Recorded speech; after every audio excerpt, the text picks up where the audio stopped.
acts of kindness to reassure us that, like Dorothy, you and I can successfully navigate the path to our own heart's desire. A cyclone lifts the house. When I was a toddler, I nearly died. At the time, my family was living in Jakarta, Indonesia, where my father worked for the State Department. It was the early 1950s, and polio was on a global rampage. Some of the millions of cases were mild enough to be mistaken for flu, but others were deadly.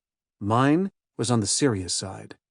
Isolated by doctors fearing contagion, I lay in a hospital crib as the virus moved through my body, leaving paralysis in its wake. Just before reaching my respiratory system, however, it stopped. I was lucky. No iron lung, no lifetime in a wheelchair, although when the disease receded, its effects lingered in my feet and legs. In my earliest memories, I'm being strapped into braces before bedtime. Eventually, I would learn to walk, then run, but I always moved with less ease than other children. My limited mobility stayed with me through the rituals of boyhood and growing up. When other kids played basketball and baseball, I struggled to keep pace. When teams were chosen during gym class, I was always among the last to be picked. To escape indignities like these, which loom so large in the life of a child, I sought refuge in movies and books. In novels, especially, I found magical access to qualities I longed to possess. Immersed in weekly finds from the local library, I became as resourceful as the Hardy Boys, as morally upright as Zane Grey's Riders of the Purple Sage, as courageous as Edgar Rice Burroughs' Tarzan and John Carter of Mars, as patrician as Mary Renault's Rulers of Ancient Greece, and as gallant as Sir Galahad in his pursuit of the Holy Grail. Books rescued me from the heartache of childhood loneliness and freed me from the limitations of my body, as if by a wave of Merlin's or Glinda's wand. Books took me over the rainbow. The Scarecrow, Tin Man, and Cowardly Lion, all in one.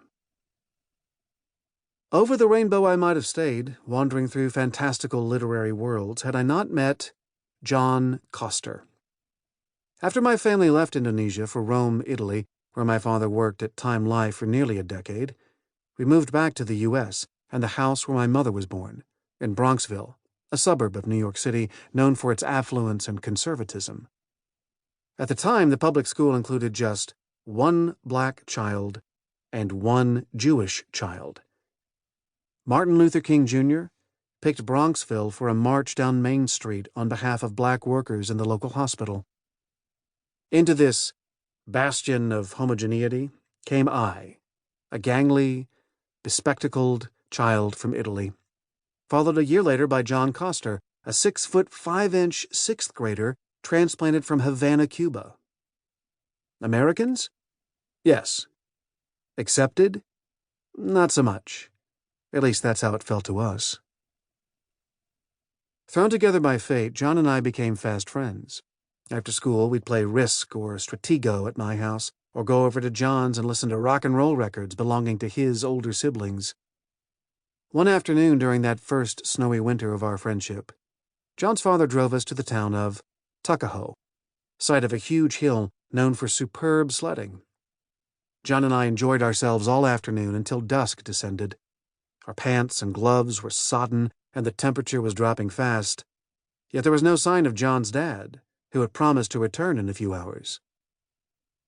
John and I waited a while longer as the last stragglers headed home, until finally there was nothing left to do but begin the long trek back. We stayed with the main road at first, dragging our sleds through the freezing slush, but when it became clear that John's dad wasn't coming, we began taking shortcuts through neighboring side streets. Now, it was really getting cold. Not the hardiest physical specimen, I began to worry about whether I was going to survive.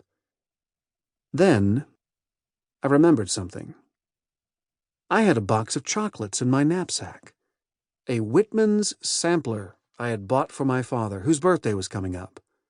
Awkwardly tearing off the cellophane with numb fingers, I shared small, life-giving bites of chocolate with John during that endless, bone-chilling slog, nursing our supply until we finally made it all the way back.